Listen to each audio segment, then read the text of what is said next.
आपस के मंत्री गणों से कहता है कि भाई जितने हम दैत्य भेजे जाते तो हैं पर लौट के नहीं आते हैं और मेरा काल कौन है मैं समझ नहीं पाता हूँ। तब तक उसी समय नारद जी का आगमन हुआ। जो नारद जी को देखा तो दौड़ करके गुरु जी नारद जी ने कंस के तो तुरंत गुरु जी का पूजन किया। कंसा यथा भगवान नारदो देव दर्शन।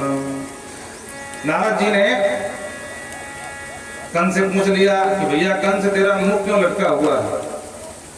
तब महाराज कंस ने तुरंत पूरी कहानी बताई। गुरुदेव आप ठीक समय पर आए।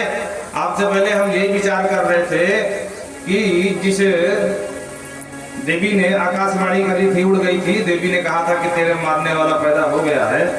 महाराज मैंने इतना प्रयास किया पर आज तक पता ही नहीं चल पाया कि मेरा मारने वाला कौन है। बड़े बड़े दूत भेजा, दैत्य भेजा, जाते तो सब महाराज पर पता नहीं कहाँ निपट जाते, लौट के नहीं आते हैं। तो नारद जी ने काम में बताया। यशोदाया सुताम कन्या देवक्या कृष्णमेव वा। अरे भैया कंस तू बहुत घोरा है। क्यों गुरुजी? यशोदायाम सुताम कन्या, वो जो कन्या उड़ गई थी ना वो देवकी की नहीं थी, यशोदा की बेटी थी। देवक्याम कृष्णमेव चा, तो देवकी का जो लाला है वही नंदनंदन बन करके वहां काला काला मुरली वाला बन करके घूम रहा है। और जो कंस ने सुना, अरे राम राम गुरु जी संभव नहीं हो सकता। क्यों? अरे क्योंकि जेल में रहा वो वसुदेव, कैसे सब हो गया। अरे बोले भैया जिसको जब करना है, तेरे जो पहरेदार है फालतू में जो है रोटी तोड़ रहे हैं, मस्त मार फराटे तांड दुपट्टे सो रहे हैं, रात में कौन कहाँ चला जा रहा है किसी पता ही नहीं कुछ। अरे इन पहरेदारों को मार डालूंगा। अरे बोले उनको बाद में मारना, पहले उसको मारने की वर्षा सोच। तुरंत आदेश दिया जाओ वसुदेव देवकी को बंदी बना लो, तो तुरंत इनको मारो। नारद जी ने कहा कि अगर माता पिता को मार देगा तो कभी हाथ में नहीं आने वाला तुम्हारा शत्रु। ऐसा कुछ कर कि वो खींचा चला। तब गुरु जी के कहने से मारने की जगह बंदी बना लिया कि आज नहीं तो कल आना ही पड़ेगा सुनाने के लिए माता पिता को। तुरंत बंदी बनाया। नारद जी ने कहा देखो बच्चों को मेला खेला देखने की बड़ी लालसा होती है, तो ऐसा कोई आयोजन कर जिससे बच्चे आ जाए। तो इसने तुरंत मेले का आयोजन किया और वहीं पर मल्ल युद्ध का आयोजन करा दिया। बड़े बड़े पहलवानों को निमंत्रण भेजा और अक्रूर जी को बुला करके बोले चाचा श्री आप लगते हैं भगवान के, इसलिए आप बंदा बन जाओ। और हमने आजकल दो पहलवानों का बड़ा नाम सुना, बिल्कुल हल्की उम्र के हैं लेकिन दोनों के नाम बड़े गजब, काम बड़े गजब के हैं। नाम है कृष्ण और बलराम, उनको लेकर के तुम्हारा आना काम। अक्रूर जी समझ गए और स्पष्ट कह दिया मनोरथान करोतु वच्चर जनो देव हतानपि। महाराज मनोरथ व्यक्ति पालता है और क्या होगा, हर्ष तो क्या भ्रम देवता अभी हर्ष होगा कि शोक होगा, ये देवताओं पर निर्भर होता है, हमारे तुम्हारे हाथ में नहीं है। तथापि आज्ञा करोमी, मैं तुम्हारा सेवक हूँ, आपने आज्ञा दिया है कि दोनों को लाना है, मैं अवश्य जाऊंगा महाराज और उनको लेकर के आऊंगा। यूं कह करके रथ लेकर के अक्रूर जी चल दिए वृंदावन के लिए। शाम के समय पहुंचे महाराज वृंदावन। दोनों भैया ददर्थ कृष्णम रामम चा ब्रजे गोदोहन समय, गोदोहन का समय था। दोनों भाई दोहनी लेकर के गौशाला जा रहे थे और जो चाचा जी को देखा तो दौड़ करके दोनों ने प्रणाम किया। चाचा जी अब भाग्य हमारे जो यहाँ पर आने का कारण। चाचा को ने कहा कि प्रभु महाराज कंस ने आपको निमंत्रण दिया है मेला देखने के लिए, लेकिन बात यह है कि आपको मारने की योजना है। भगवान ने कहा चाचा श्री ये समाचार हमसे बताया तो बताया, पर बाबा से और मैया से न बताना, सब गड़बड़ हो जाएगा। ठीक है महाराज। अंदर घर लिवा गए। नंद बाबा ने देखा तो रात भर चर्चा हुई और बात करते समय महाराज अक्रूर जी ने कह दिया नंद बाबा हम विशेष कार्य से आए हैं। हाँ भैया बोल अक्रूर क्या कार्य है? बोले महाराज कंस ने मेले का आयोजन किया है और वहाँ मल्ल युद्ध है, तो आपके दोनों बच्चों का निमंत्रण है और हम उनको ही लेने आए हैं। नंद कांप गए। नंद बाबा बोले भैया क्रूर माफ करियो। अरे जिस राज्य का, जिस नगर का राजा इतना महाक्रूर पापी हो, उस नगर की शासन व्यवस्था पर विश्वास न किया जाए भाई, है? पता नहीं कम कहाँ बमलाट होने लगे। इसलिए हम अपने सोरन को न भेजें। बोलो राधे राधे। अब इसको ऐसे समझो जैसे आपको कोई कहे कि भैया अफगानिस्तान चलना है घूमने, आपके मन में क्या बीतेगी? क्योंकि तालिबान की वहाँ सरकार है, सबके हाथ में AK-47, अनेक गलती पर धर धर धर धर धर करके मारा छोड़ देते हैं। तो नंद बाबा ने कहा कि नहीं भैया क्रूर सब ठीक है, मेला उला का बात ना है, लेकिन हम सोरन को ना भेजें। अक्रूर जी ने कहा बाबा नंद, विशेष रूप से महाराज ने ही भेजा है, सोच लो, अगर सोरन को लेकर ना मैं पहुंचा तो बुरा मान जाए महाराज, फिर सोचो बाद में क्या हो। नंद बाबा कहते हैं हाँ ये बात तो सही कह रहा है, लेकिन साथ में हम भी चले, तब तो हम भेजे। अक्रूर जी ने कहा हाँ ठीक है, हमको आप चलो कोई दिक्कत नहीं, लेकिन बच्चों को लेकर जाना पड़ेगा। रात में योजना बनी, माँ तो नहीं चाहती थी, लेकिन अंत में माँ को भी कहना पड़ा कि हाँ ठीक है। प्रातः काल जब लेके चल रहे थे तो जब गोपिकाओं को पता चला तो आकर घेर ली, रथ को आगे से रोक लिया। अहो विधास्तव तव न कुचित दया संयोजन मत्र प्रणयन देहिनाम। अरे देखो देखो, इस विधाता को बिल्कुल भी दया नहीं आई, जो हमारे प्राण धन है, जीवन धन है कृष्ण, उनको भी हमसे अलग कर रहे हैं। एक कहती है कि इसका नाम क्रूर नहीं, इसका नाम जो है अक्रूर नहीं, क्रूरस्तम अक्रूरस समाया था, इसका नाम अक्रूर नहीं क्रूर होना चाहिए, नाम गलत रखा गया। इतना निर्दयी है कि हमारे जीवन धन को लेकर जा रहा है। और अक्रूर जी के मुंह पर कहे महाराज, अक्रूर जी खूब शर्माए महाराज से, भगवान से कहा कि इनको संभालो। तब भगवान आगे आए, भगवान ने समझाया कि देखो गोपी, मैं मेला देखने जाऊं, कल मेला देखूं, परसों आ जाऊं, चिंता मत करियो, हाँ अभी जान दे। तो भगवान ने जब समझाया तब इनको समझ में आया। फिर भी कहते हैं विसिद्ध जरूरत जिसमें सुस्वरम लज्जा, लाज शर्म छोड़ करके रोने लगी। और जब तक भगवान का रथ की धूल उड़ती रही तब तक यावक लक्ष्य थे, रथ को ही निहारती रही। और भगवान सब कुछ छोड़ करके आज चल दिए। नमोस्महं त्वाखिल हेत हेतुम नारायणं पुरुषमाद्यमभ्यम।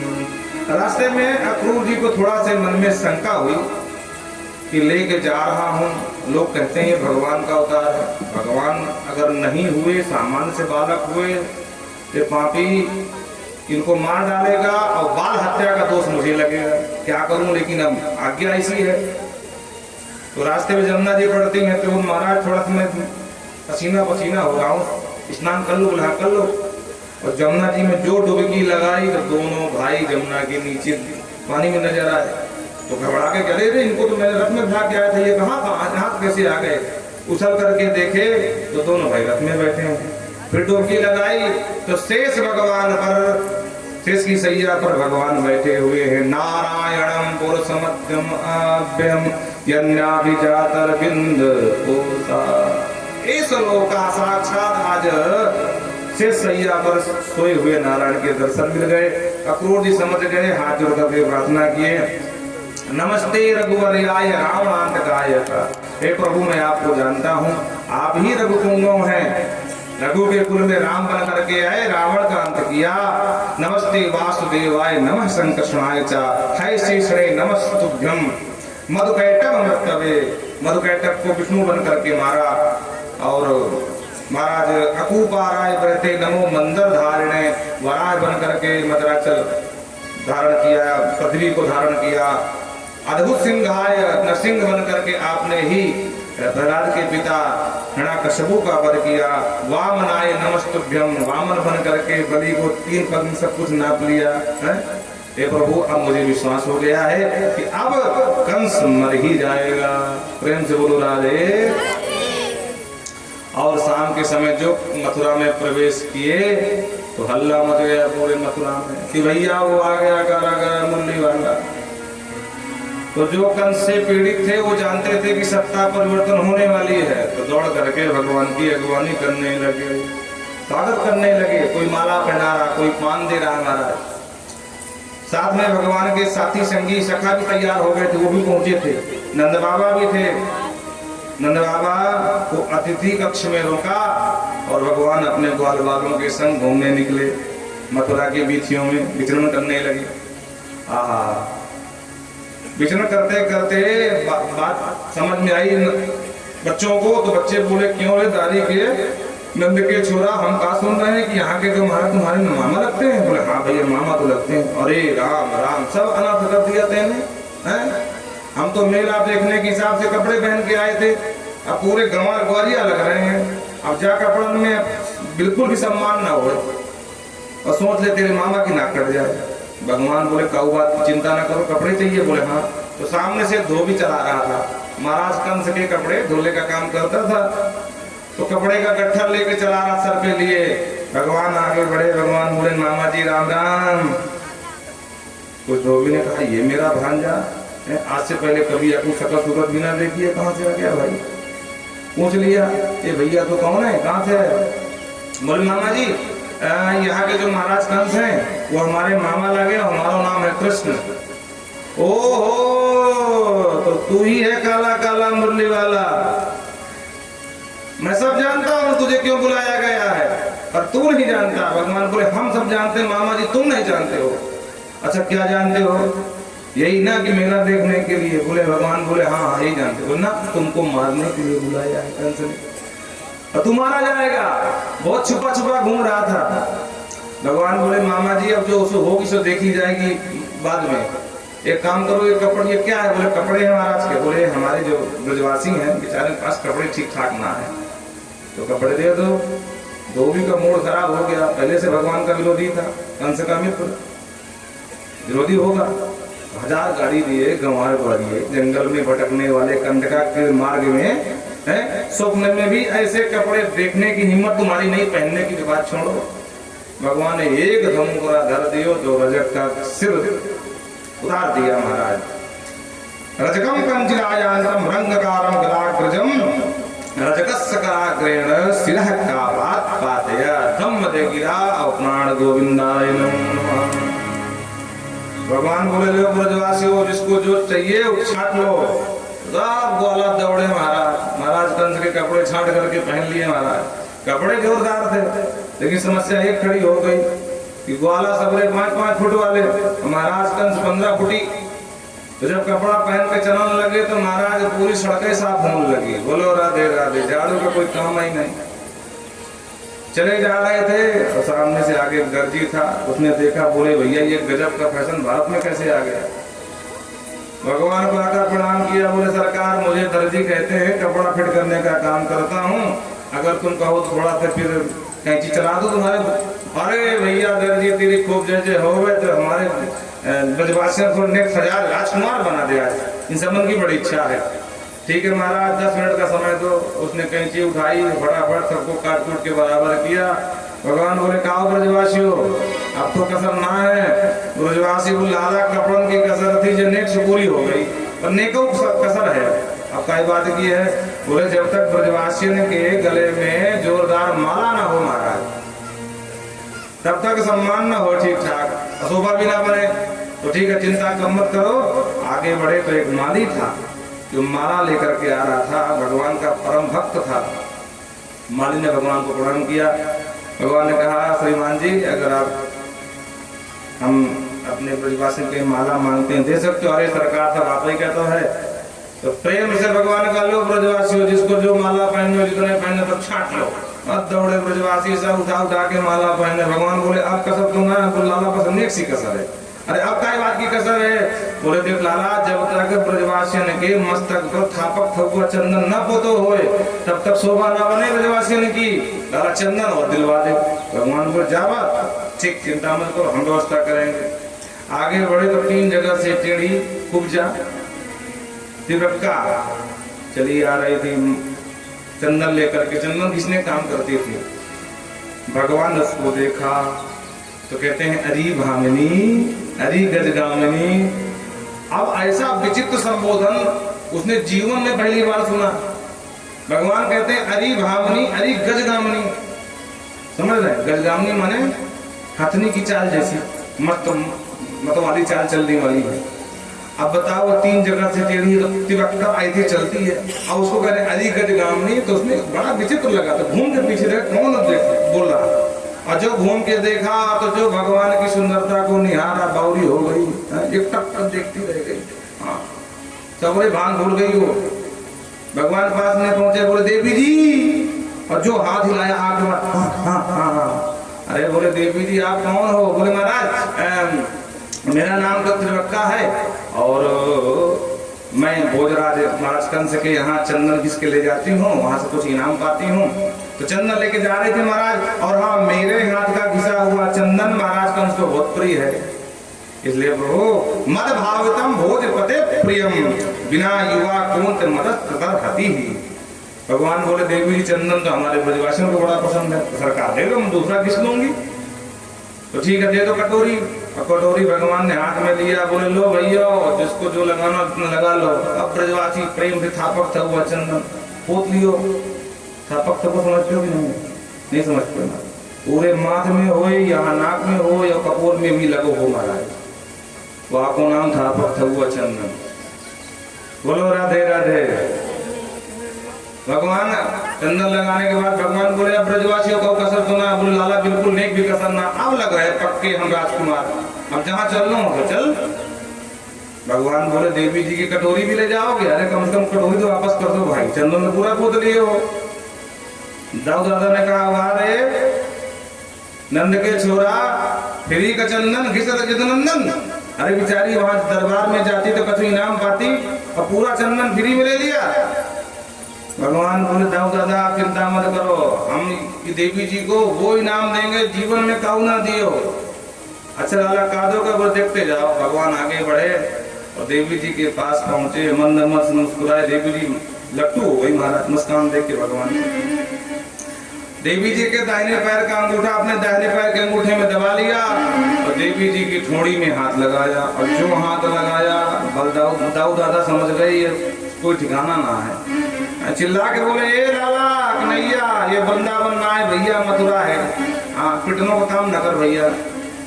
भगवान बोल दादा आप थोड़ा मुंह घुमा लो फिर देखो चमत्कार मेरा। ठीक है लाला। और दाऊ दादा जो मुंह घुमाए भगवान ने एक झटका मारा। मुकुंद प्रमोदमा 3 जगह से जो कुबड़ी थी बिल्कुल सुंदर होकर महाराज सर्वांग सुंदरी बनकर खड़ी हो गई। एक झटके में भगवान ने बिल्कुल स्वस्थ कर दिया। और जो उसने घूम घूम कर देखा महाराज मैं बिल्कुल सही हो गई हूँ, मैं बिल्कुल सही हूँ, प्रसन्न हो गई, आंखों में आंसू आ गए।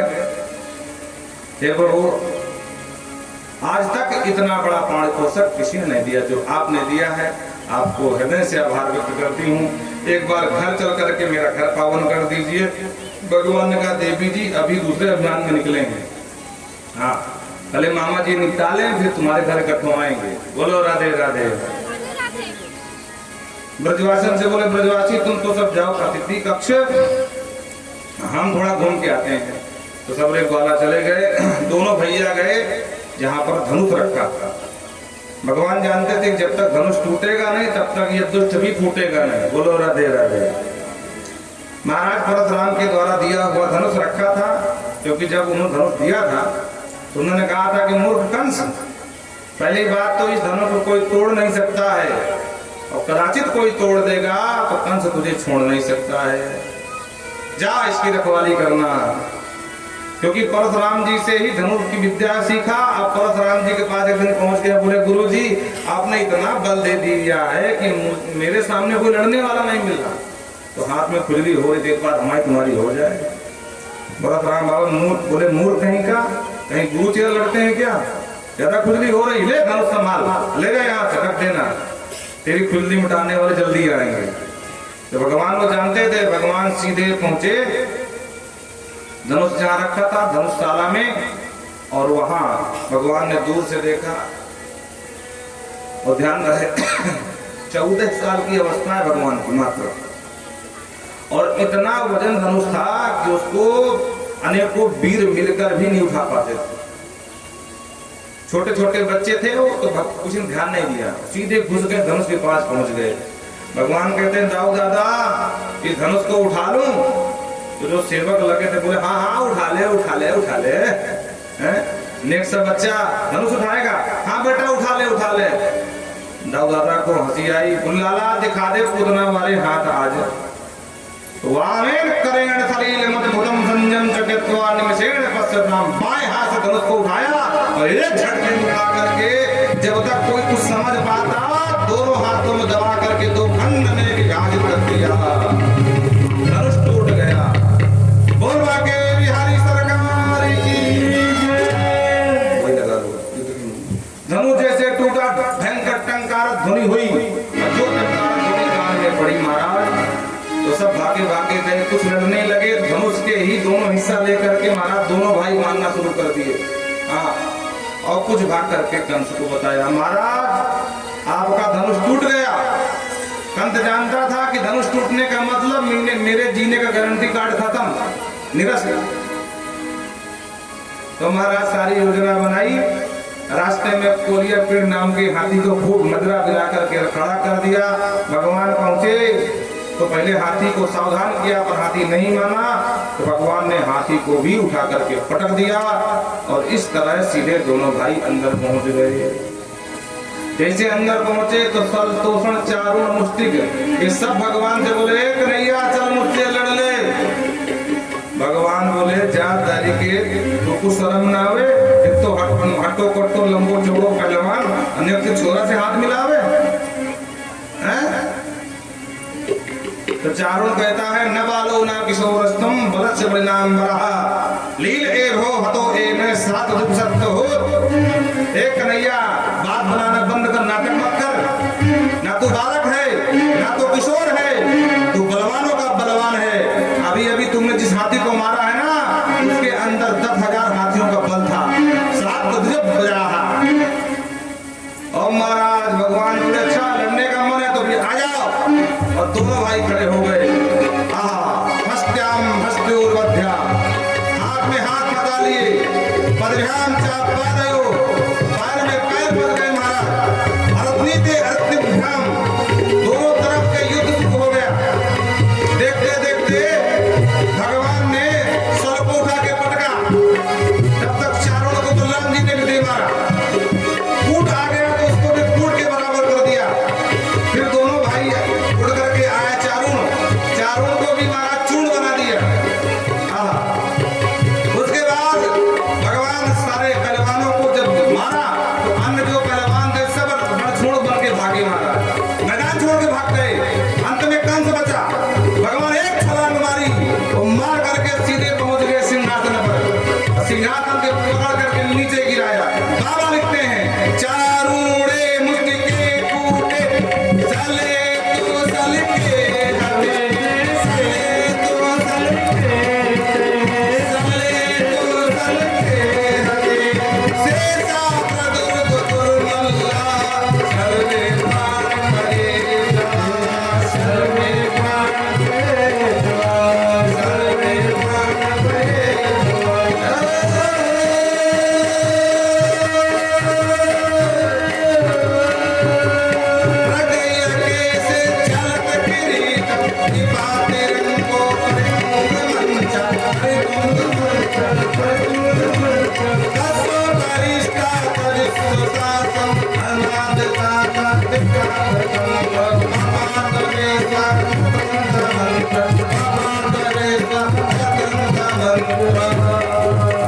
भगवान कंस को उठा करके नीचे पटका और पटक करके बाल पकड़ करके खींचा।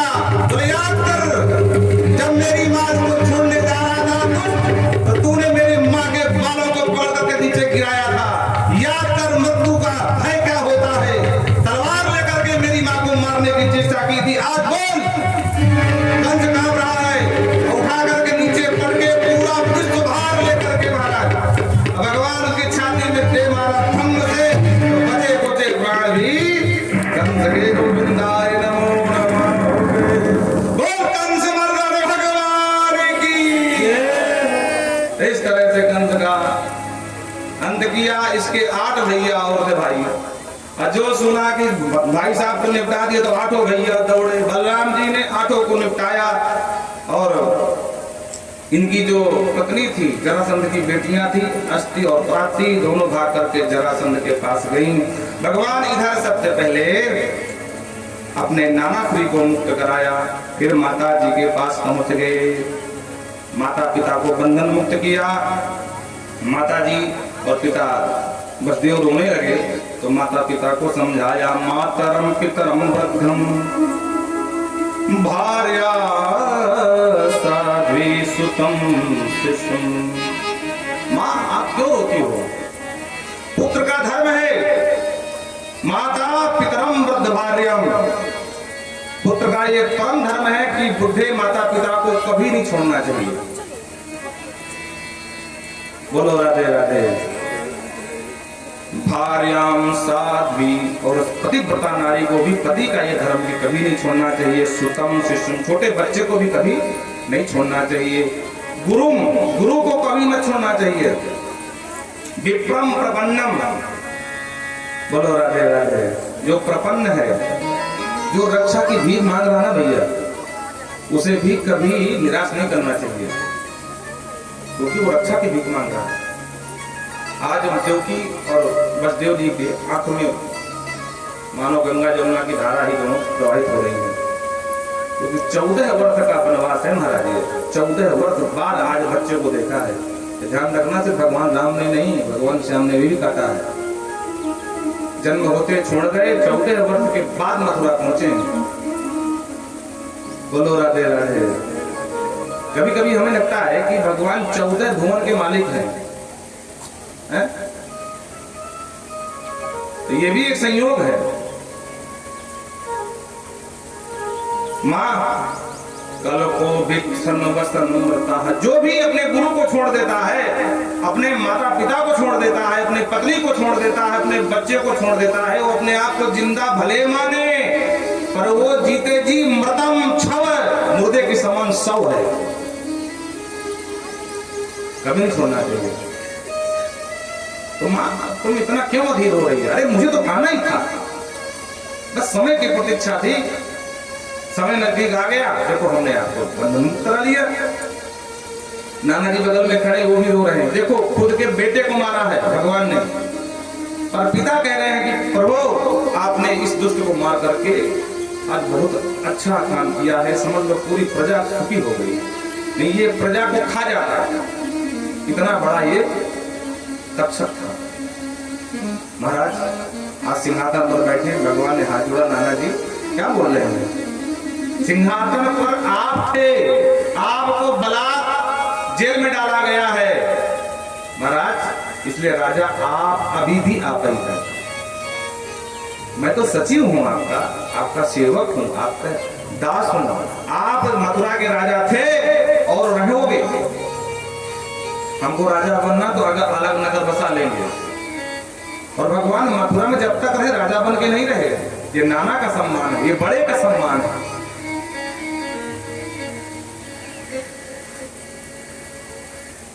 नीत प्रीत परमार्थ स्वार्थ ओम जानत राम।